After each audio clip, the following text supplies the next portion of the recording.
Olá, candidato, candidata, guerreiro e guerreira. Você aí que está se desafiando, né? Desafiando os seus limites em busca aí de uma ótima colocação aí nesse universo dos concursos, não é?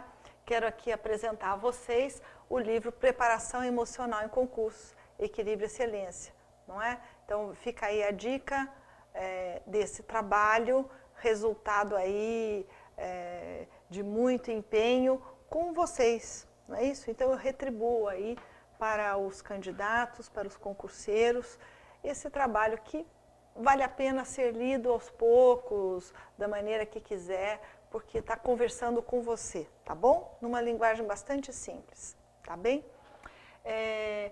Uma outra coisa para dizer para vocês é que aqueles que não conhecem os artigos da coluna Preparação Emocional no site www.jcconcursos.com.br e também existe um blog, né, no próprio site JC Concursos com todos os meus artigos e também você pode ir acompanhando na mídia impressa, você que gosta do jornal impresso, você que é assinante VIP, tem o acesso ao jornal digital, não é? Cada vez mais o número de acessos digitais é maior, então a mídia impressa ela ainda existe aí nas bancas, mas você que acompanha vai encontrar a coluna Preparação Emocional disponível para você. Então é uma outra forma de acesso que vocês têm comigo, com o que eu tenho para dizer para vocês.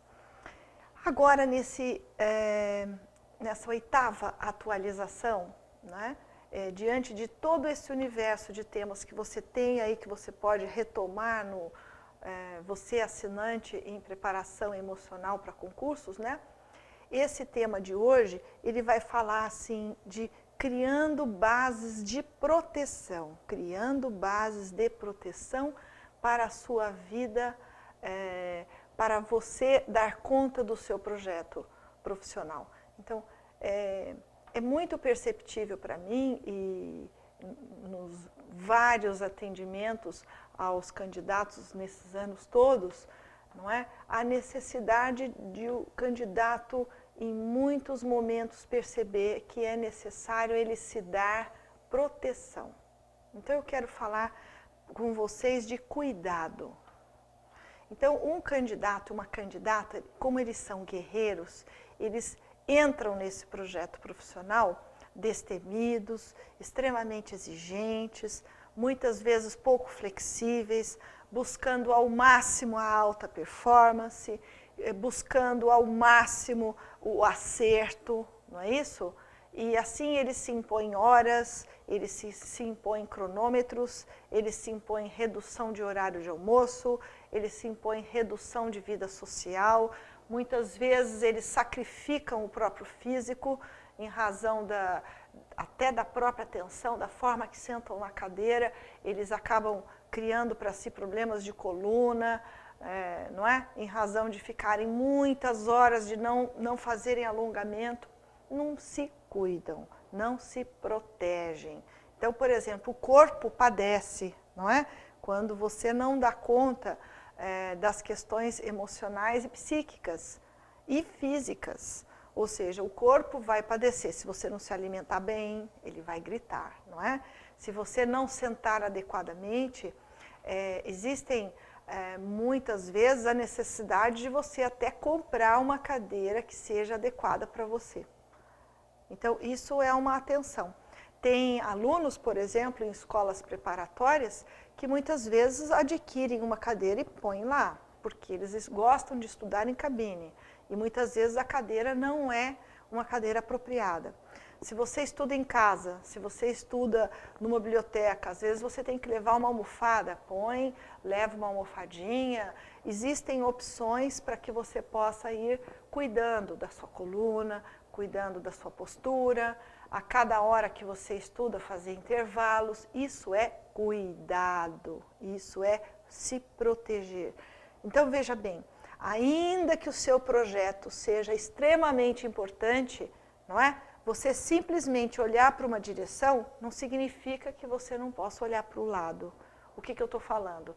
Que a sua vida, o seu percurso, essa sua jornada, envolve olhar a paisagem.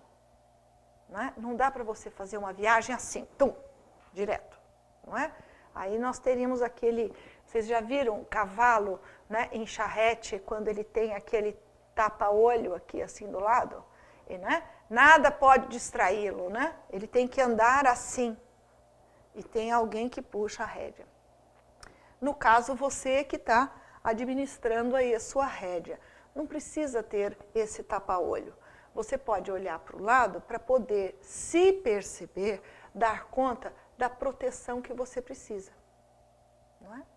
Então, por exemplo, já conversando com uma candidata, por exemplo, que tem um projeto ambicioso, né? Ela nunca tinha se atentado, porque ela se esfalfa, ela se mata de trabalhar e estuda. Né? E ela, de alguma maneira, ficou doente. E ela teve que ser internada, ela não pôde trabalhar, ela não pôde também estudar, e o caso dela foi se complicando, enfim. Ela teve toda uma reação aí emocional e tudo mais, e ela não tem com quem contar. Né? Ou seja, ela está sozinha numa cidade, e ela tem uma vida que ela conta com o trabalho dela.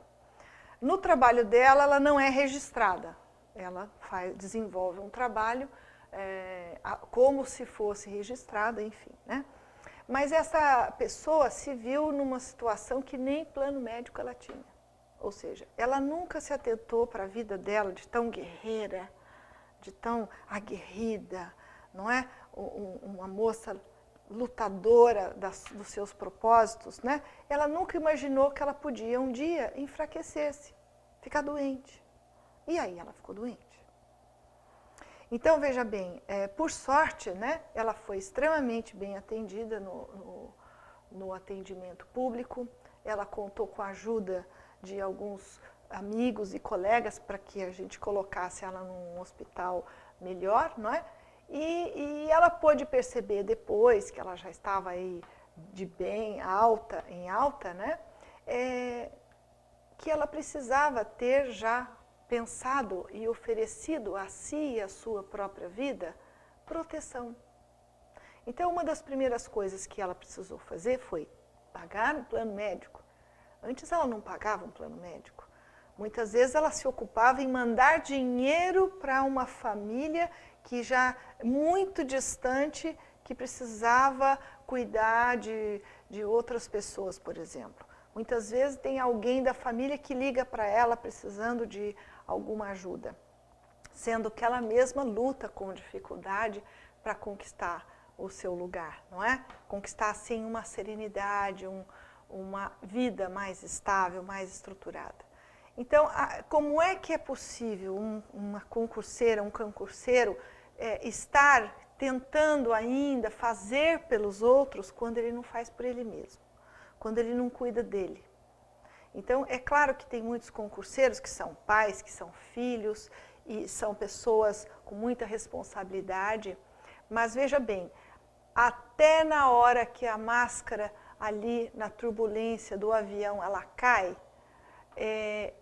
o alerta põe a máscara primeiro em você para depois você colocar numa criança ou numa pessoa idosa ou em quem você queira proteger. Veja bem, a máscara de proteção precisa vir primeiro para você, né? Você precisa respirar, você precisa ter fôlego para, inclusive, ser útil. Então, curiosamente, cuidar da sua postura, cuidar do seu alongamento, cuidar de ter lazer, isso é cuidado, isso é se proteger. Ter baias de proteção é saber que você também espana. Não é? A gente aperta o parafuso, o que acontece com ele? Ele espana, aí ele fica afrouxado. Ele não consegue mais. Outra candidata, por exemplo, ela tinha um tipo de tensão, ela tinha um nível de exigência de passar tão alto, e ela estudava assim, torta. E ela desenvolveu, cronificou aqui um problema nas costas dela, e ela teve que ficar muito tempo deitada, porque não se cuidou, porque não tratou com a flexibilidade devida àquele momento da sua vida. O projeto da carreira, ele não é para ser vivido dentro desse nível de sacrifício. Então, veja bem isso. Quando você se sacrifica, você não se protege, porque você está no máximo, você está atuando no mais que o que você pode. Então, presta atenção, é claro que você tem muito boas intenções em relação a você mesmo, mas não necessariamente implica que você tenha a saúde necessária de perceber, porque isso é saúde, né? Então, muitas vezes as pessoas falam, mas isso é saúde? Isso é. Poder se perceber bem é saúde. Então, quando eu não me percebo bem e avilto o meu próprio limite, eu não estou me percebendo bem, eu não estou saudável, eu não estou tendo uma leitura saudável. Então, eu não estou dizendo aqui que você está doente, mas eu estou dizendo que você, muitas vezes, não vai fazer leituras a respeito de você mesmo saudáveis, que são corretas, entende? Que são adequadas. Então, presta atenção que a sua vida, a sua cama precisa ser gostosa, você tem que ter direito ao seu banho agradável, você tem que ter direito à paz, ao silêncio, isso é se proteger. Você tem direito a se esquivar de algumas situações que vão te trazer muito aborrecimento, você vai gerenciar, olha, naquele momento nós vamos poder conversar, você vai administrar, em razão de quê? De se cuidar. Então, seja fazendo plano médico, seja indo fazer os seus exercícios, não é?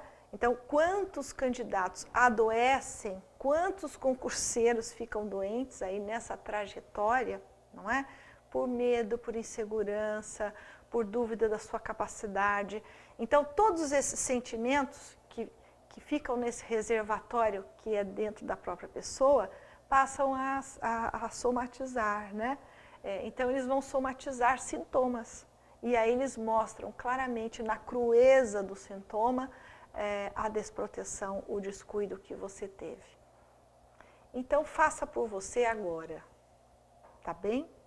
Cuide de você muito bem. Você merece esse cuidado e se você está buscando sucesso, o sucesso é a partir de agora. Você vai viver o seu projeto bem a partir de agora. Um grande abraço e acompanhe no Twitter, @LuizaRicota, com Z e 2 T's, né? Tudo junto, Luiza Ricota, tá bom? Grande abraço, tchau.